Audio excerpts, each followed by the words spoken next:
Lilly lager short. Husk å se gårsdagens episode, og husker du på å abonnere, så blir vi også veldig, veldig glad. Hva gjør du? Jeg har fått meg Apple TV, så nå håper jeg, siden det er høst, vi ser jo på TV i båten om sommeren, men det ser jeg for meg at vi kanskje kommer til å gjøre om høsten og vinteren. Stikk innom og se fredagens episode.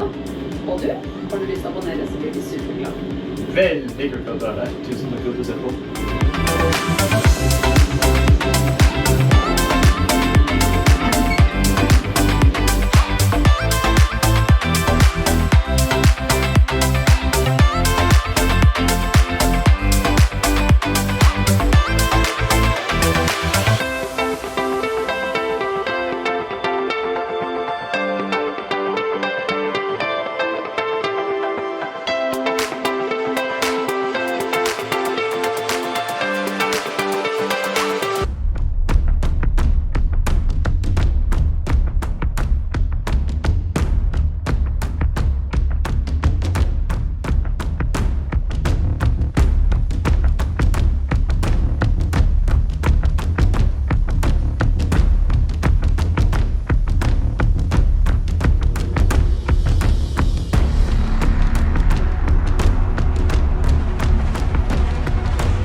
Å bo ved kysten, det er deilig. Det er veldig deilig. I perioder i livet hvor man ikke har bil, og kjøleskapet skriker. Kan man ta sted i møte på butikken? Det kan man. Det er veldig deilig med disse fladendressene. Fordi det er både redningsdress, og den er varm i tillegg. Vi stikker til sjøs.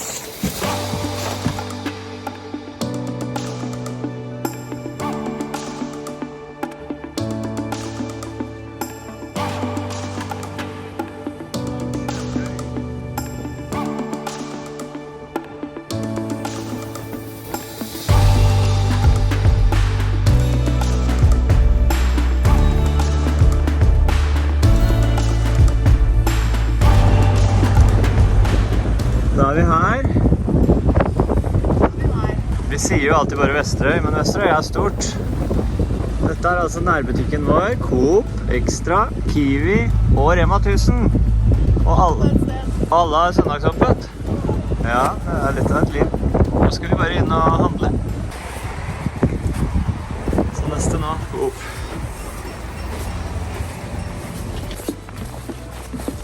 Kvelden kommer fortere da. Det er liksom ikke sommerferie lenger. Handling fullført. Vi kaster loss. Prøv å ikke kaste mobilen. Der har vi en lanterneproblemstilling. Men vi har med lommelykt som et dårlig alternativ.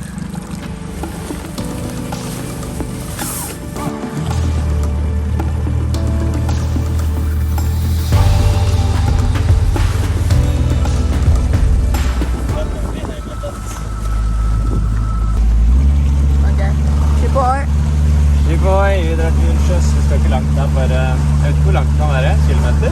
Ja, ikke så langt. Det er en nautisk mil, sier vi der. 1852 meter.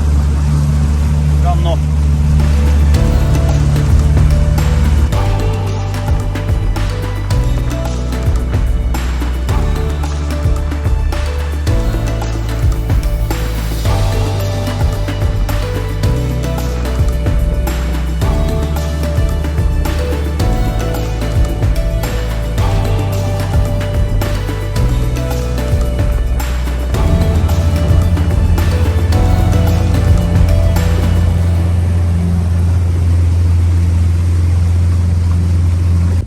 da det der med å filme og kjøre båt og holde telefonen og alt på en gang, men nå har vi lagt til.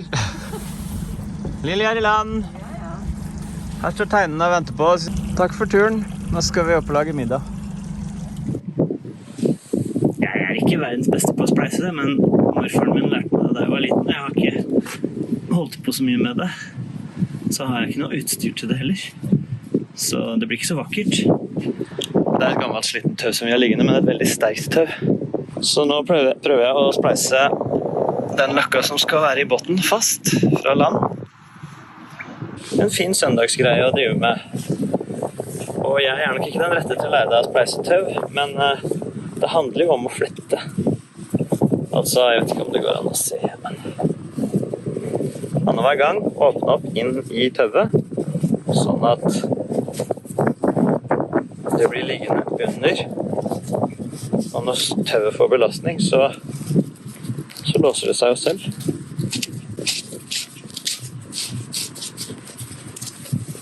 Nå sitter det nok en del durkdrevne tøvspleisere rundt omkring og ler av både metoden og materialen og verktøyet som jeg ikke har, og resultatet. Men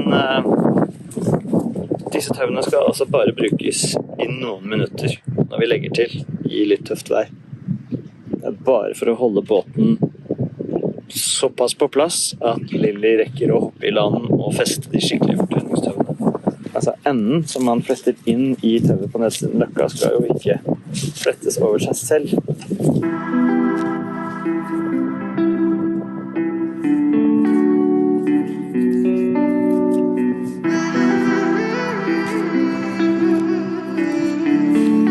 Den tror jeg faktisk at jeg fikk det til å gjøre.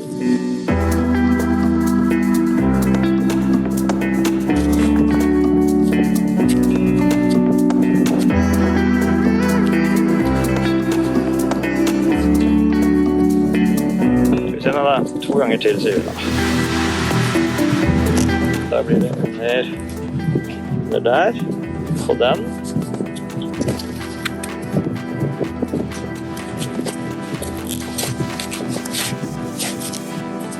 Så blir det under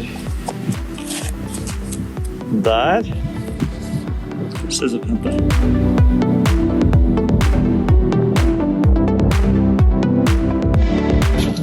Sånn, det tror jeg holder. Så skjærer jeg av og smelter til slutt.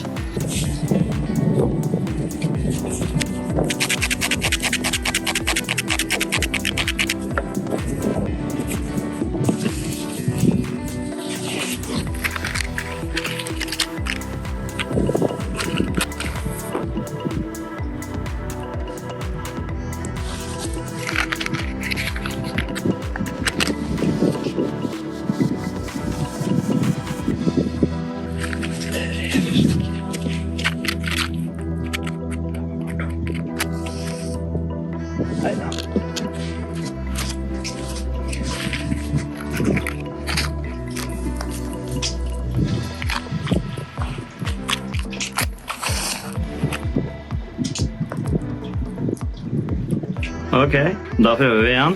Nå har vi gass. Ok, vi prøver igjen.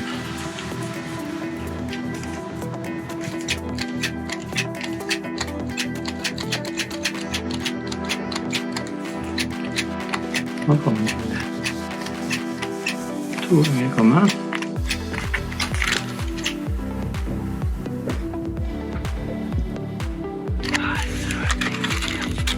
Det vil seg ikke. På denne måten så smelter vi. Det er jo plass i det tøvet nå.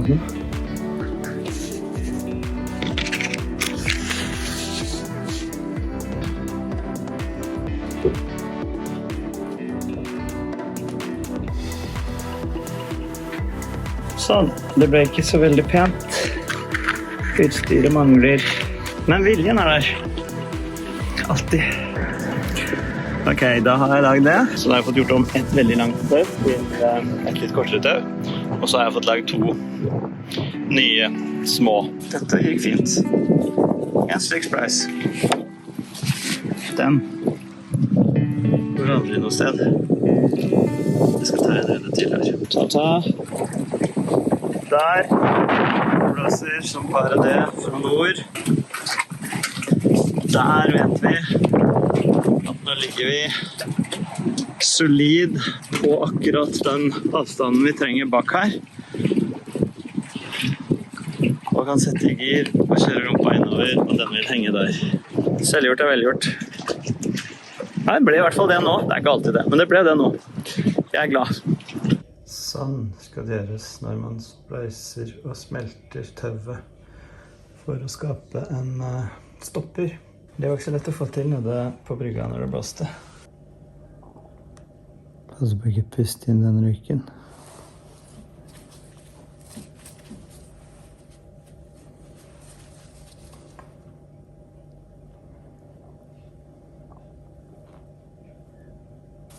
Det er litt bedre enn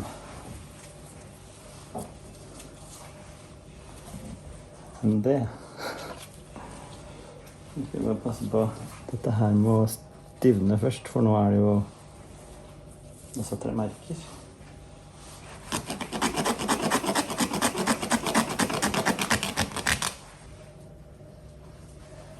To stykk hjelpetau til brygga. I dag var det bare 1 varmegrad da vi så ut av vinduet til morgen da. Det betyr at det er på høy tid å begynne å tenke på båten i kulda. For den kommer nå. Det gjør den. Og det er meldt sprengkulde i desember. Hilsen Meteorologisk institutt. Ja, så nå er det bare å finne frem dynene til Jan. Vi skal gå i hans fotspor og legge disse i luftinga til motoren, sånn at varmerøret vi skal legge ned der ikke varmer opp hele omverdenen, men at varmen holder seg i motorrommet. Det blir bra. Så nå skal vi... Oi, jeg må se at jeg må lukke en garasje bort. Ja, det må det. Er det trist fordi det blir kaldt? Jeg elsker kulde. Ja. Jeg er litt trist fordi det blir kaldt, fordi at det liksom markerer slutten på noe som har vært veldig fint og veldig langt og godt og varmt og solrikt i år. Men så ligger det noe lysegrønt og lurer om noen måneder igjen. Ja, altså... Ny vår. Det snur snart, vet du. Ja, det gjør det. Blir det mye tilhold i båt i helgene om vinteren i år? Ja. Ja. Det blir det. Supert, det gleder jeg meg til. Ja. Her ligger T1 på, jeg tror det er favorittplassen hennes. Det er jeg helt sikker på. Ja.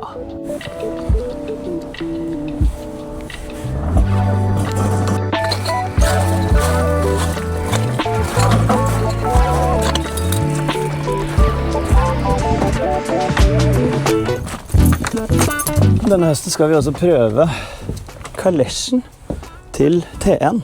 Den har vi jo ikke brukt noen gang. Vi har bare sett bilder av den oppe i annonsen da vi kjøpte båten. Den ligger her. Den skal få bli med, og så skal vi se om ikke vi kan få satt opp den mens båten er i vinterhavna si.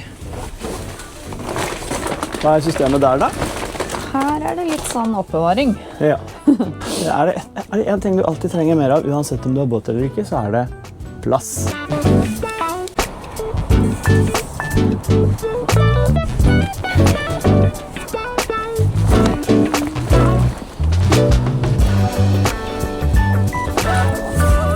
Bare kort innpå, hvis du er på jakt etter julepresang til en som har båt, eller du er båteier selv, Fender-trekk med logo på.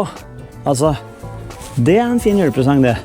Send oss en e-post hc@hcandersen.no eller gå inn og se på lillyoghc.no for mer informasjon. Det nærmer seg avreise med T1. Vi skal i vinterhavn. Så hyggelig. Det har vi faktisk ikke gjort før.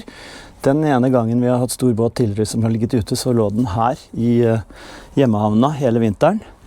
Og det ble delvis problematisk på grunn av is og sånn. Det gikk greit, men det skal bli godt å være i en fin og bevoktet, og ikke minst sosial havn. Jeg gleder meg. Det blir en helt ny greie for oss med båtsesong hele året. Har fått et par spørsmål i det siste om hva for slags kamera jeg bruker.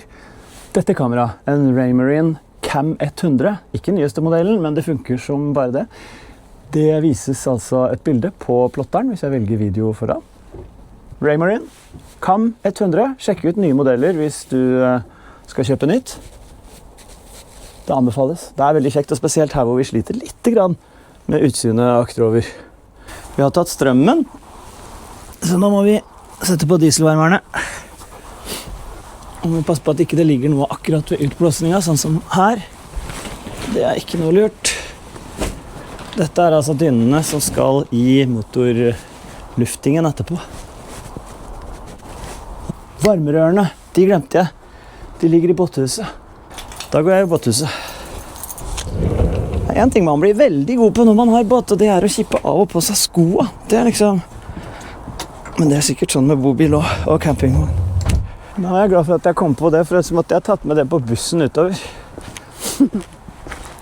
Litt mer uhåndterbart. Ja, det ser litt dumt ut. Ingen vet hva det er, og så sitter en raring med varmekolber i bussetet. Det er spørsmålet. Vi har en drøss med varmekolber. Den går i motorrommet. Men så har vi jo også frostvakt.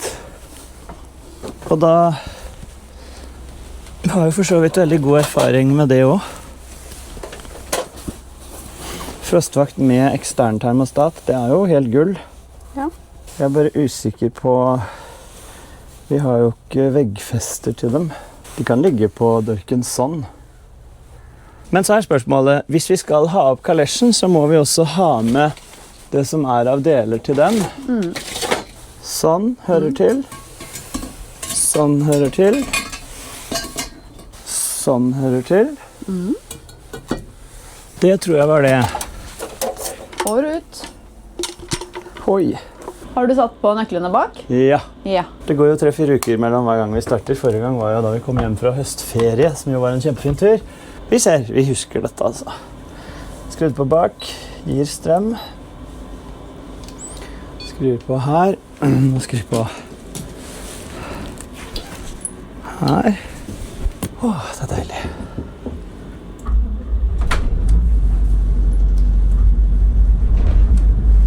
Da vi kom hjem fra høstferie, så var det veldig mørkt. Så derfor står disse på veldig lav lysstyrke.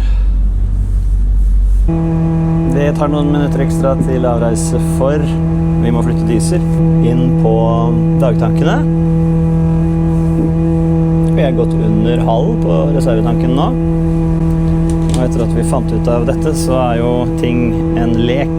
Nå er det altså styrbord magnetventil som er løftet, og dieselpumpa til midttanken går, eller fra midttanken. De 3 reservetankene er koblet sammen med et rør i bunnen. Det er en fin dag i dag. Det er nesten ikke noe vind. Det er, ja, nå er det sikkert 5-6 varmegrader. Det var 1 grad altså i morges. Det er ikke så særlig strøm, og det er Lili på linja. Halla igjen! Hallo, det så så betenkt ut. Var det noe du tenkte på? Nei, det var bare at jeg så at vi var nesten nede på reservetank på diesel. Bare fortsette å kveile noen tøm. Ja, gjør det. Kjempebra. Hei på deg der ute. Are you good? Jeg har det fint. Ja, da starter jeg. Bare begynn du. Ja. Vi skal i Vinterhavn. Skal vi ha julelys på båten? Vinterlys? Ja, jeg har lovet datteren vår at vi skal til og med ha juletre. Ja, så hyggelig. Ja, nå fikk jeg julestemning jeg også. Det var tidlig, men hyggelig. Lanterner kan være greit i oktober, så det skrudde vi på nå. Styrbord lyser. Deilige grønne styrbord. Jeg venter litt så grann med det nord-syd-tøvet som går bakover. Ok, er det det siste du tar? Jeg tror det. Okidoki. Jeg må ha god balanse. Det er å holde på baki her med uten noe å holde på med sted. Ja. Hva tror du det skyldes? Tai Chi. Tai Chi. Visste du at balansen bare går nedom og hjem når du i hvert fall har fylt 40? Jeg vil ikke vite det heller. Nei, hva mener du? Da er vi fri. Er du fri? Ja. Oi, så deilig.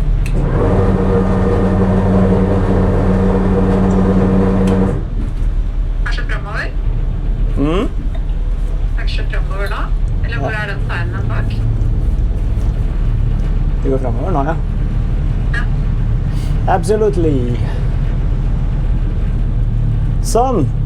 Det kan jo hende at vi skal hjemom her igjen I løpet av vinteren med båten, for nå ligger vi et sted hvor vi helt frie til å komme og gå som vi vil, og det så deilig. Jeg husker ikke antall plasser som ute på Skjærhallen der, men det får vi helt sikkert vite mer om. Og det skjer ting hele tiden, det folk der. Stort sett året rundt. Det gleder jeg meg til. Det skal bli hyggelig.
Nå ankommer vi Skjærhallen. Der Lilly, hun jobber hardt. Det kaldt? Det litt kaldere på hendene. Ja.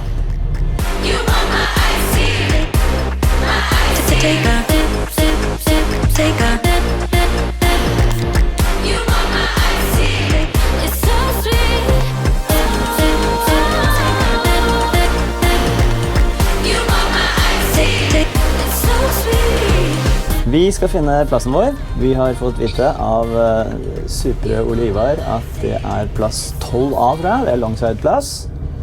Med strøm og vann og det hele, og vi gleder oss. Det en spesiell følelse å ikke skulle ha båten hjemme, men samtidig en veldig fin følelse av å kunne planlegge og dra på båttur når som helst. Det tror jeg blir kjempenydelig. Nå ser jeg at det står reservert. Og... Ja, det gjør det også. Ja. Reservert står det med rødt skilt. Du verden. Hjelper du meg som vanlig med hekken, sånn at vi har nok plass til... Ja. Hvis jeg går inn her nå, for eksempel.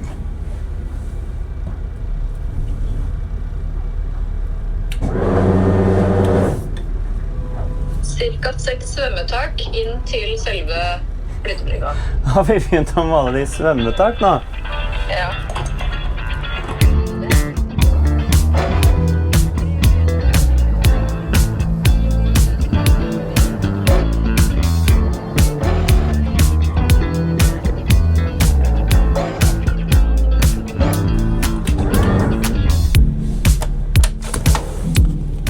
Se her da. Hygge. Her jeg nesten 100% sikker på at han gjerne vil ha oss litt lenger bak, sånn at hvis det skulle være noen som trenger den plassen foran, så det større sjanse for å få brukt den.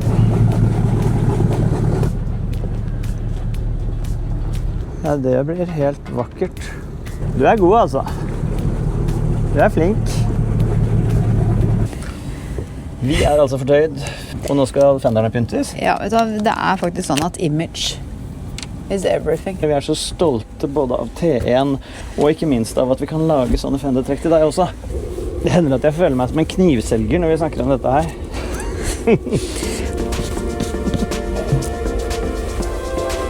Yes.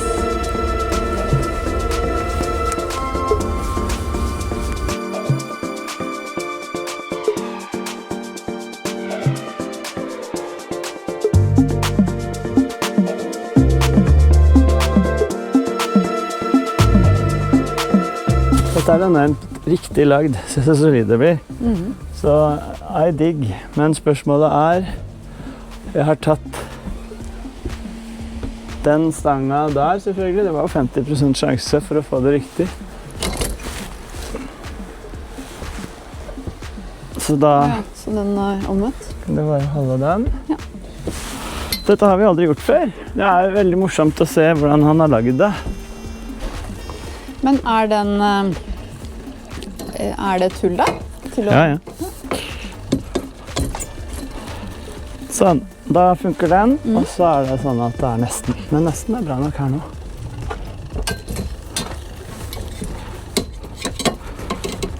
Det er veldig hyggelig hvis du ser på dette, Jan. Da tenker jeg du smiler nå og tenker, men skulle ikke ta duken over først?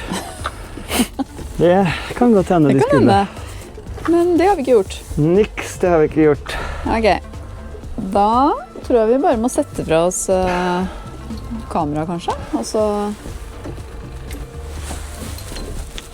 1, 2 og 3. Det er pinne på pinne.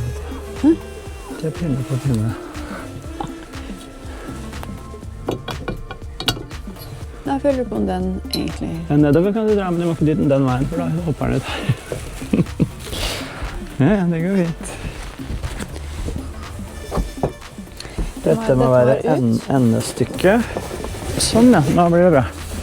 Så fort den liksom kommer rett inn, så går det. Ja. Hvor langt er det igjen nå? Nei, jeg tror det er greit, det. Ja, flott. Ok, det her er så tight at hvis det er noen centimeter feil, så går det jo ikke, og det er det, så vi må ha... Er det store sidevegg det der, eller? Nei, det er bakstykket, det er sikkert. Hvor er vogna her, da? Der er vogna.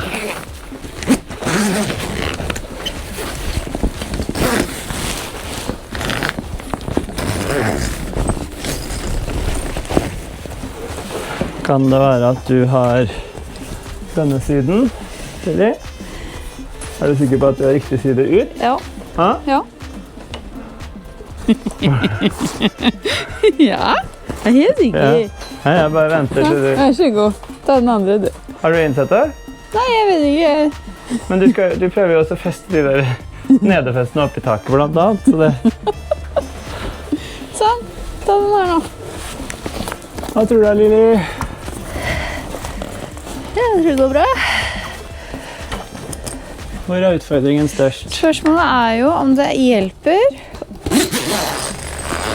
Ikke dra den helt ut bare. Sånn, ja. Men jeg tror det blir bra for vinteren det her, altså. Så da er det bare å gjøre det samme her, som vi var så gode til der borte. Jammen ble det telttur også. Thank you. Tom pappeske på brygge. Hei, hei. Hei. Her er det telttur. Og nå begynte det å blåse opp, så nå får vi teste ut fortøyningene. Det ser helt strøkent ut. Veldig bra innsats. Men å sette en tom pappeske på bryggekant. Det kan ikke ha vært meg. Nei, jeg regner ikke med at det var deg. Jeg bare tenkte at så dumme de var de som gjorde det.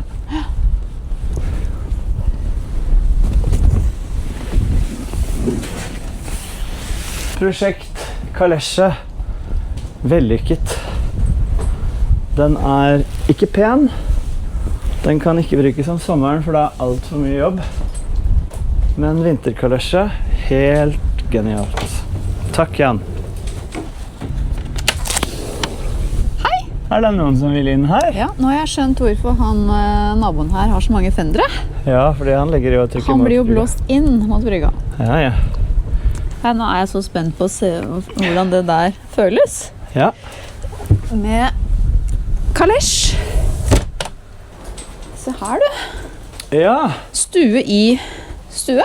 det ble en stue til. Og i mørk og sånn, med stearinlys og litt sånn blaffring og sånn, så synes du ikke hvor grusomt møkkete den kalesjen er. Nei, jeg lurte litt på hvordan det så ut på utsiden. For hele båten må jo endre utseende nå.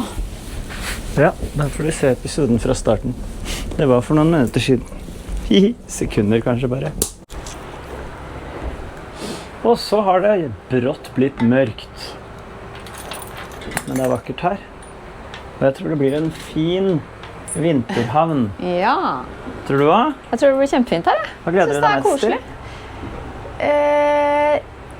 Tenne lys, lage mat. Pynte juletre. Kanskje det. Og så synes jeg det er hyggelig å sitte og lese en bok. Ja. Eller spille et spill med deg. Du liker det jo ikke, for jeg bare vinner. Ja, jeg vet.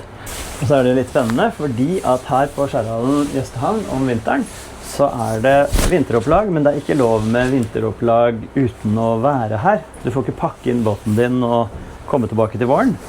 Og det er veldig hyggelig, for det betyr at det er sosialt her. Så det sies at om ikke julaften, så i hvert fall nyttårsaften er livlig her med trivelige mennesker som bor i båtene sine. Så vi får se. Vi har i hvert fall invitert til 2 eller 3 forskjellige weekender her allerede, med 3 forskjellige venner. Ja.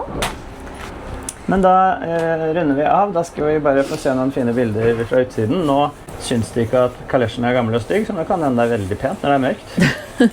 Over og ut herfra.